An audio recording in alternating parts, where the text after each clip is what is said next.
Hello, friends. This is Darren Hayes of PigskinDispatch.com. Before we take you to your favorite Sports History Network show, just want to tell you a little bit about some merch that you can pick up that represents your favorite SHN podcast. So far, there's t-shirts, coffee mugs, and even books from some of the authors that do podcasts right here on SHN. Who could buy something better than that, than have the history right from the gentleman that you hear talking about it? But we also are adding things each and every day. And where's that store, may you ask? Well, it's at SportsHistoryNetwork.com. Up at the top, there is the SHN merch button. Click on that. It'll take you right to the store, and you can be representing your favorite podcast and show the world that, hey, on the swag that I'm using, it's the headquarters of sports yesteryear, Sports History Network, and my favorite podcaster, the Sports History Network store. Shop there today. Welcome, executives, to the Sports Film Pitch, part of the Sports History Network.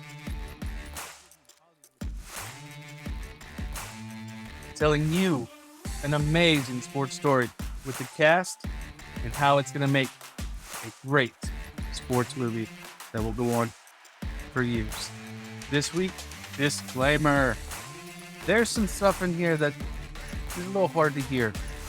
So if you don't like to hear things about killings of people that are vulnerable, maybe skip this episode.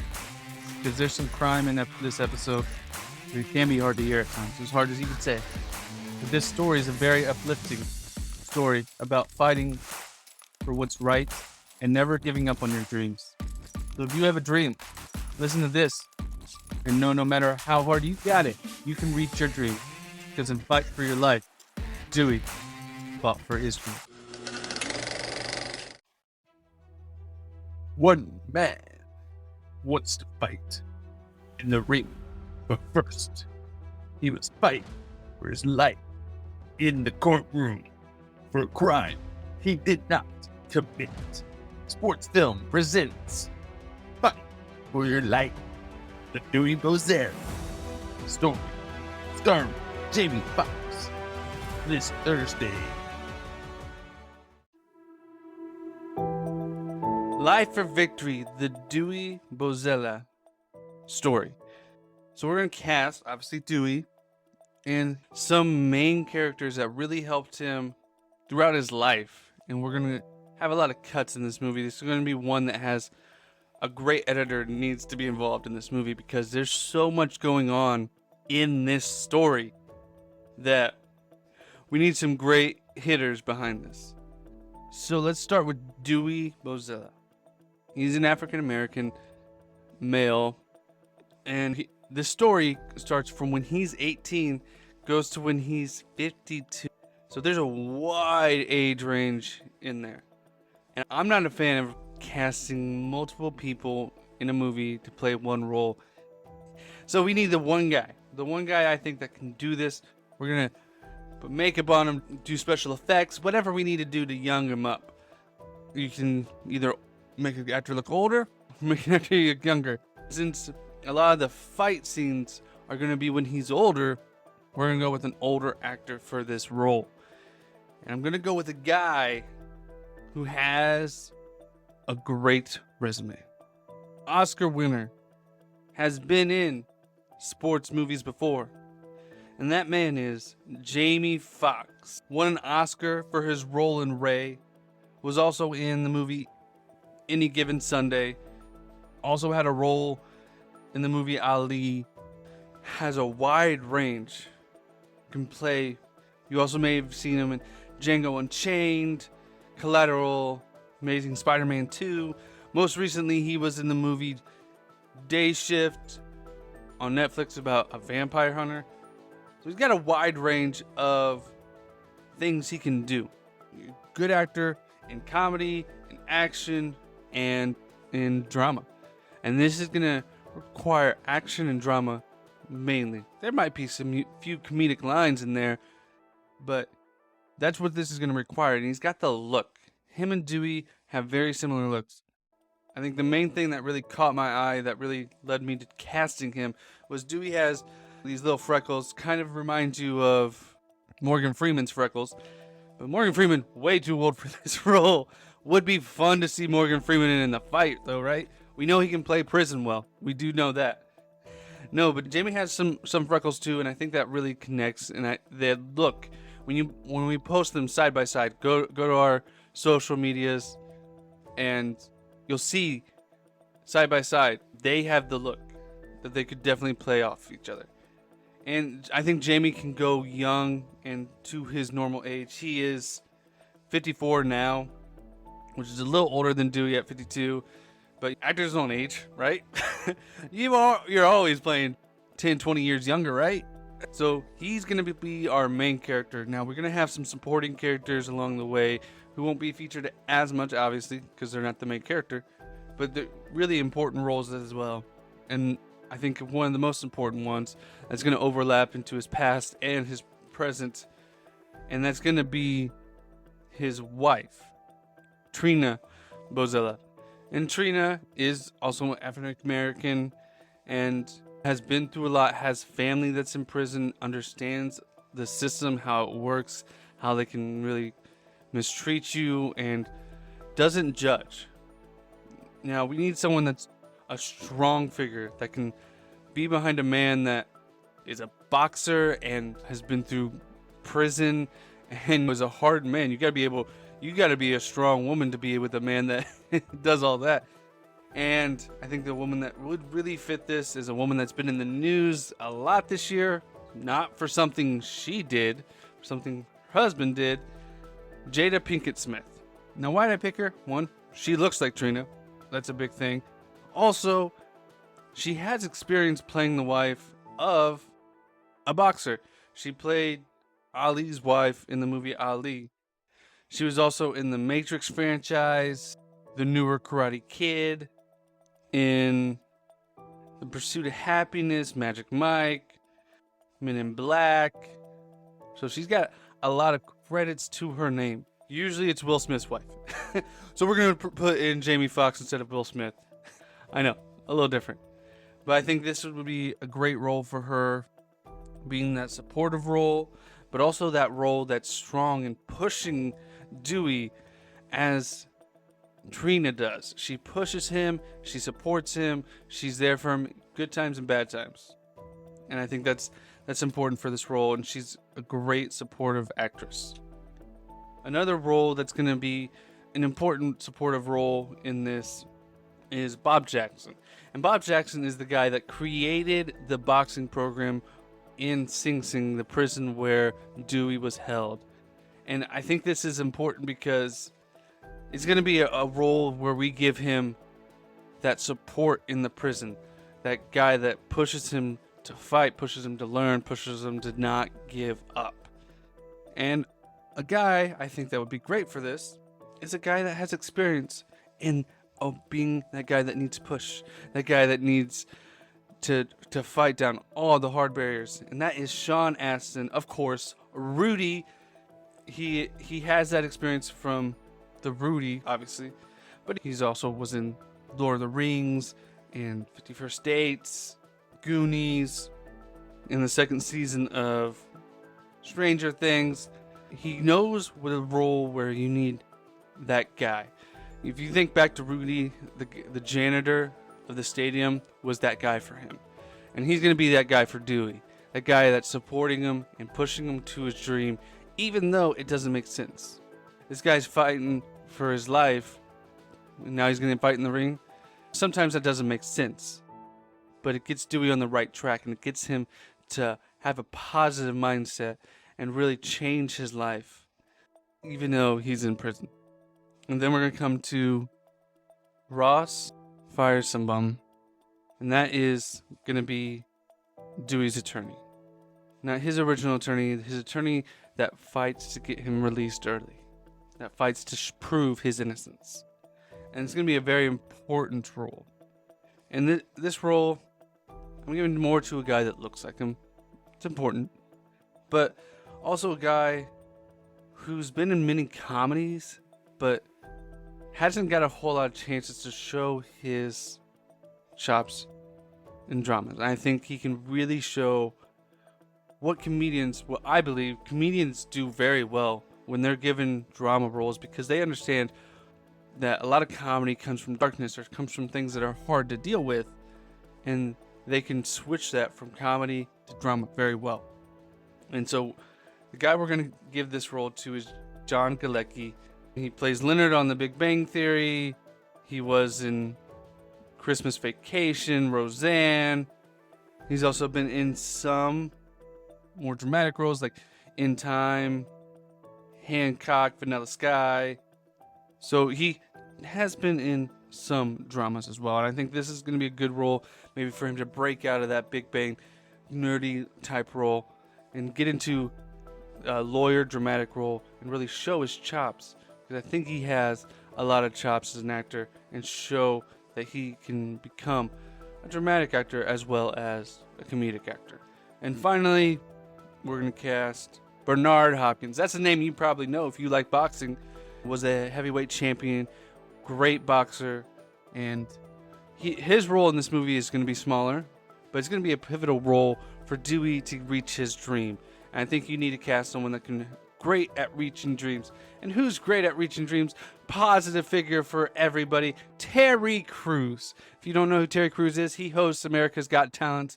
He's also in Brooklyn Nine-Nine, Everybody Hates Chris, the guy in White Chicks that takes the guys on a date, has experience in sports movies like Longest Yard, was a football player, not a boxer, but understands what it takes to win on that aspect. So Terry Crews is going to be a positive, important, inspirational part towards the end of the movie, and I think that's really important as well. So now that we have the cast, let's talk about the movie that they're going to bring to life.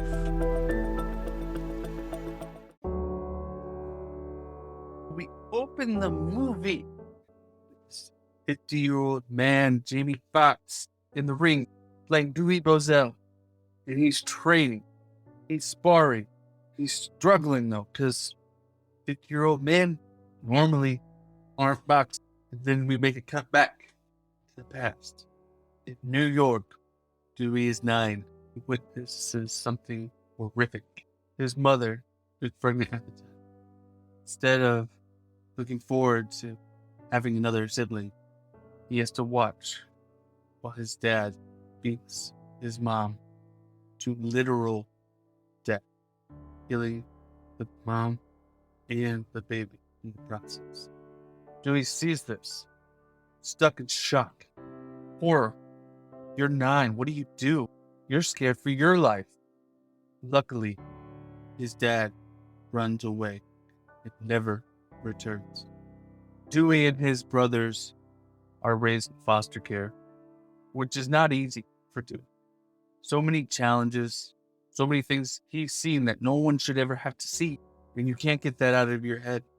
At 16, one of his brothers is stabbed to death. Later on, another one of his brothers is shot and killed. Then his last remaining brother dies from AIDS. So he's alone, becoming an adult, out of foster care, having no support, doing petty crimes just to survive. The only thing that's giving him direction in his life is a boxing gym in the area, where he is training with former 2-time world heavyweight champ, Floyd Patterson. He's got a dream to take everything he's seen, all the pain that he has, put it in the ring, make something of his life. We cut back to present day. Dewey training in the ring at 50. We find out he's training. This sparring session is actually for his license to professionally fight in his first professional fight. And he's not doing well. The person he's fighting is in a different weight class, and he's lagging behind. Can't keep up with this fighter in the sparring ring. And so they do not pass him and give him his license to fight. They say you can try again in about a month. And Dewey is frustrated. Then we cut back again, 1977. Dewey's 18 years old, training, but still doing really bad. Little robberies are on the side to make ends meet. He's got no support system, no nothing. But out of nowhere, Dewey gets arrested. He figures for the crime, the shoplifting. I did that. I'll take whatever they give me for that. But then he gets into the interrogation room. There, he finds out that he's being arrested for the murder of a 72-year-old woman named Emma Crapser. Cops tell him, we know you like to rob. And her house was robbed, and she walked in on you, robbing the house. And you panicked, killed her. We got 2 guys telling us that you did it. So don't lie to us. Go ahead and confess. And Dewey says, no, I wasn't there. Never even met this woman. I was somewhere else on that day. They don't care. They take him to trial. 2 guys testify against him, saying that he told them that they did it. One of them, Wayne Mosley, who gets early release for his testimony. And the other, Lamar Smith, who gets paroled because of his testimony. 2 jailhouse informants is what they base this case on. There's no evidence, physically wise. Nothing shows he was there. No one else corroborates that he was there. But he has no way to prove he was not. And the all-white jury convicts the now 23-year-old Dewey, 20 years to life. And the jury is upset by this, crying. Members of the jury are crying because they were right. Because they did not want to convict him. There was no real evidence. You're just going off of jailhouse informants that are getting deals. We're putting this kid to prison for life. With Dewey's final statements before they take him in, before they sentence him, he goes, I am innocent. I've never done anything this horrific in my life. The judge convicts him 20 to life. And Dewey goes to jail. We cut back down to the 52-year-old Dewey. Trading still. Comes back to trade. He's got new help in his corner. Former heavyweight champion Bernard Hopkins, played by Terry Crews. When he comes to him, he's like, I know you're struggling with this, and I want to help you. I know what you need to be able to box the ring, and I'm going to help provide the support you need training-wise as well, because I know it's an expensive process. It's a challenging process, and I'll give you my expertise. And now he's training Bernard Hopkins. So he knows. He's looking up. He's going to get this fight. We cut back down to him in prison. He's been in prison for a couple years. And one of the guards come up to him and says, hey, Bozell. He's like, yes, Mr. Jackson. Bob Jackson. Sean Astin, his character. And he asks him, did you used to box before you were here? He's like, yes, I did. Well, I'm starting a boxing program. Here, is this something you want to be interested in? They'll drop their beat. Absolutely. So first they work on cleaning up one of the old areas in the prison. Actually, it ends up being where they used to use the electric chair. They clean up and they put the boxing ring right over the electric chair. And he starts training again, and this gives him new life. Because he's been so down because why not? His family's gone. The police and the prosecutor just railroaded him into something he didn't do. He shouldn't be in prison, at least not for this, not for his life. So he's training hard. And while he trains, this also motivates him academically. So this montage of him training is going to cut with him learning. He gets his high school diploma. He gets 52 certifications, including HIV and AIDS counseling, human development, and substance abuse. He becomes an assistant teacher on the Christian ministry program. He went on to get his Bachelor of Science and Master's in Professional Studies from the New York Theological Seminary, and becomes the light heavyweight boxing champ in prison. And what they would do is they would bring in amateur fighters once to twice a year to fight the inmates. They don't want the inmates fighting each other, as that would provide maybe some more violence out of the ring. So they would fight these amateurs. And he narrowly lost to a world champion. The fight was called due to a cut on Dewey, but the points were in his favor. And everything's looking up, and then Dewey gets lucky. During visitation, he meets one of his inmates' sisters, and her name is Trina. They meet a few times with these visitations, trying to do little flirty flirts, and then he says, I like you. I'm looking for a wife, not a girlfriend. You want to take that chance with me? You won't regret it. For some reason that I would never know, other than she's absolutely smitten by him, his charm. And he's actually doing stuff with his life, even though he's in prison. She agrees to marry him. In 1996, they are married. In prison. Still. So now we cut to present day. Trina, who's played by Jada Pinkett Smith, and Dewey are there while he gets the news from Bernard Hopkins. He got his license. He is going to get his fight. That they're going to be now training for the fight for his first professional fight at the Staples Center in Los Angeles, California. Happiness and joy come over. And now we come back again. Sorry, lots of cuts this week. Come back again. And we show parole after parole after parole hearing. Because he didn't get sentenced to life without parole. When he's alive, he's got a chance at parole 4 times. And at these parole hearings, they want you to admit to, I did wrong, but I reformed. You don't say I did wrong. Almost never released. Never admits to what he did wrong. He would ever do it. And every single week, Dewey is writing to the Innocence Program. Every single week about his thing. And the Innocence Program does contact him. They let him know that his case, there is an issue with his case, but they mainly handle DNA cases. And there's no DNA in this case that was used against him. So because he was convicted on such little evidence, they don't even know how they could get something. So they advise him to talk to Ross Rosenbaum, played by Johnny Galecki. That's when Johnny Galecki comes in and he starts digging into this case, trying to find something. He knows there's no DNA, but there's got to be something. How can you convict on such little evidence? Ross finds evidence. He finds out about the jailhouse informants, how they got early releases because of their testimonies. He later finds out that the prosecutor and police had withheld 4 pieces of evidence that pointed to another man as the murderer and never brought that to Dewey's lawyers or to the courtroom. This is what they call a Brady violation. And it is enough, usually, to at least get another trial or an acquittal.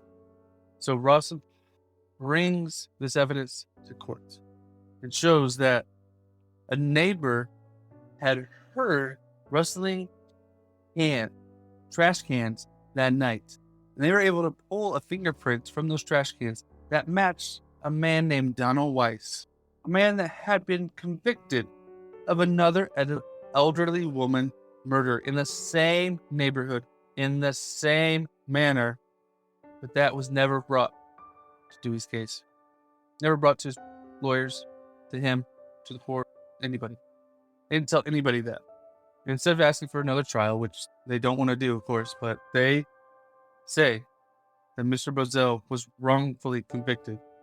The court firmly and soundly convinced that he is an innocent man, and he was released in 2009.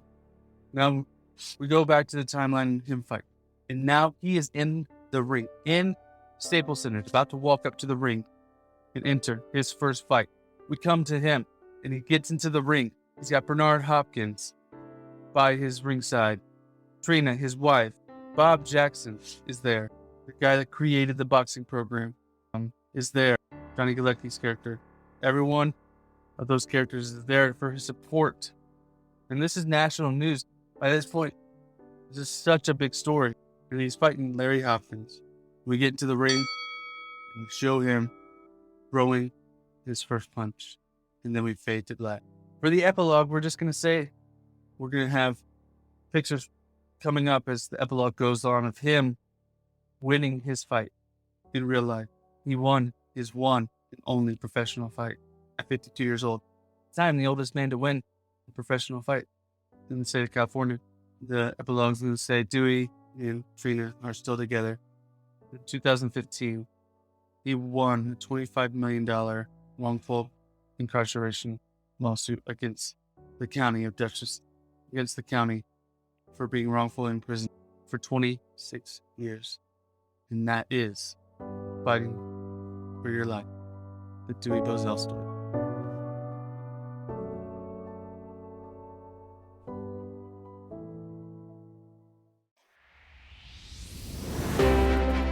Thank you for listening to this Sports Film Pitch, part of the Sports History Network.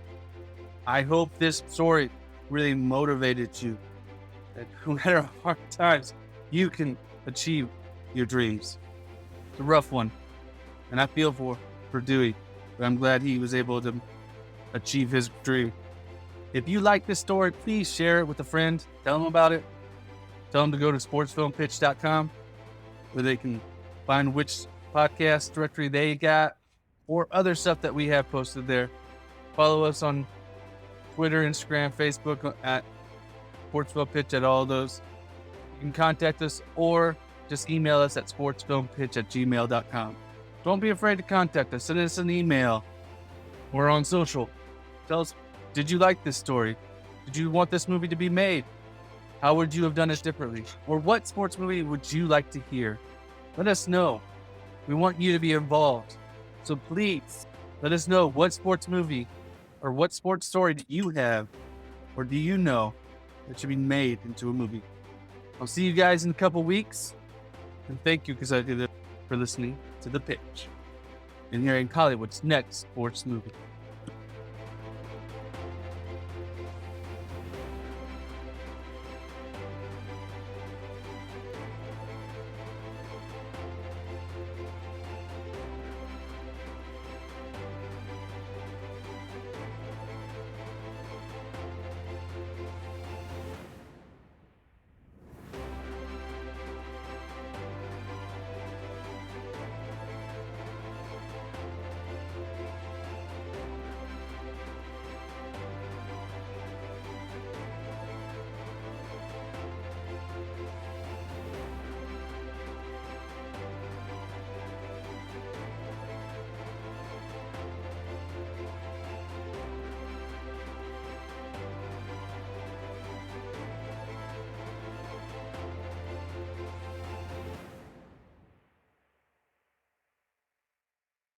Hi, everybody. Dan and Andrew from Hello Old Sports here. We wanted to drop in and let you know about our latest episode.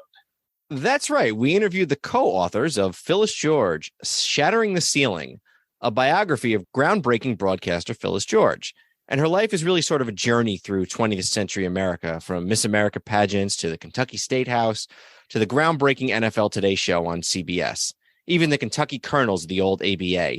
We got into all sorts of stories about the Celtics under Red Auerbach, about the interview with Roger Staubach, about really all sorts of things, a fight between Brent Musburger and Jimmy the Greek.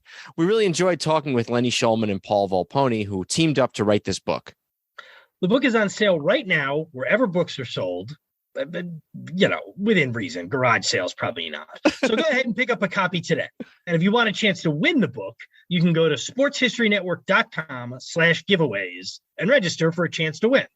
Goodbye, old sports.